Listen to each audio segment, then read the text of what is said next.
So earlier in this year, the secretary really set out his vision for the Department of Education over this next time period through this framework of raise the bar, lead the world.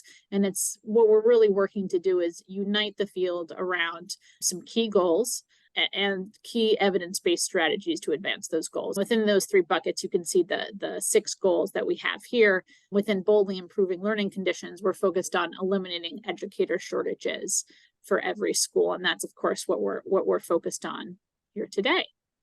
Within eliminating educator shortages for every school, we're really focused on 5 key strategies.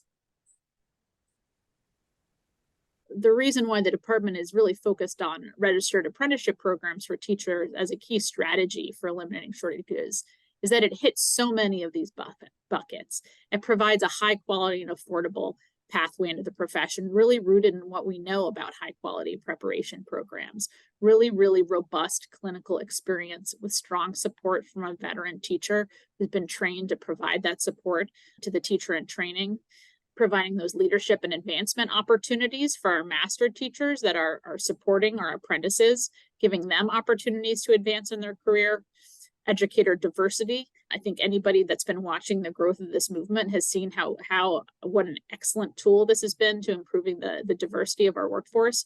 The earn as you learn model of teacher apprenticeship really opens the door into teaching for too many people who have not been able to afford it before. And we're also seeing how registered teacher apprenticeship are providing pathways to becoming a teacher for folks like our paraprofessionals who are also disproportionately people of color to become our teachers, folks with decades of classroom experience. So we're really seeing apprenticeship as a model that gets at so many of our key strategies. So where this all began for us as an administration, we started having conversations with some key stakeholders at the beginning of last year about this work stream. Secretary Walsh and Secretary Cardona issued a Dear Colleague letter to our state education and workforce leaders, critically both of those folks together, calling on them to partner together to take a number of actions to address eliminating educator shortages. And number 1 on the list was establishing a registered apprenticeship program for teachers.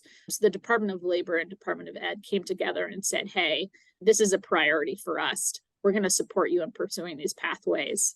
And at that time, there were just 2 states that had within them a registered apprenticeship program for teachers. Sometimes they're district programs, sometimes they're IHE programs, but they now exist in 23 states. And these programs are in various periods of enrollment. Some have huge numbers now, like Tennessee and Iowa, while others have been set up and are now enrolling apprentices. But tremendous growth that we've seen. I'm pivoting now to all the resources that are available to you just from the Department of Education to engage in this work. Obviously, right now, all of our colleagues at local education agencies and state departments of education are focused on using the American Rescue Plan funds, whether that's the governor's GEAR funds or second round of ESSER fundings or the ARP ESSER funds. Those funds, as you'll hear about later from some of our colleagues, are currently being used at the state and district levels to support teacher apprenticeship. But it's important to know that as those funds expire over the next couple of years, there's robust resources that are ongoing, both formula and competitive discretionary programs that can support the further expansion of this work. I do want to share why we at the department are really excited about the national guidelines for apprenticeship standards drafted by the Pathways Alliance and approved by the Department of Labor. But as you all know, it can be challenging to crosswalk between the education and workforce systems. The national guideline standards provide a framework for how registered apprenticeship programs can meet the standards of apprenticeship and also make sure that you're providing a high quality educator preparation program. It provides a framework that you can adjust to fit your own programs and also helps with that translation between the education and workforce systems. It provides a pathway to expedited approval because you know that if you're using the standards in the national guidelines from Pathways that they meet the Department of Labor's requirements. And again, you can be sure that they're aligned to high quality standards because they have the backing of these organizations. National guidelines for standards are really important to make sure that we're all aligning to what the evidence shows is high quality educator preparation programs.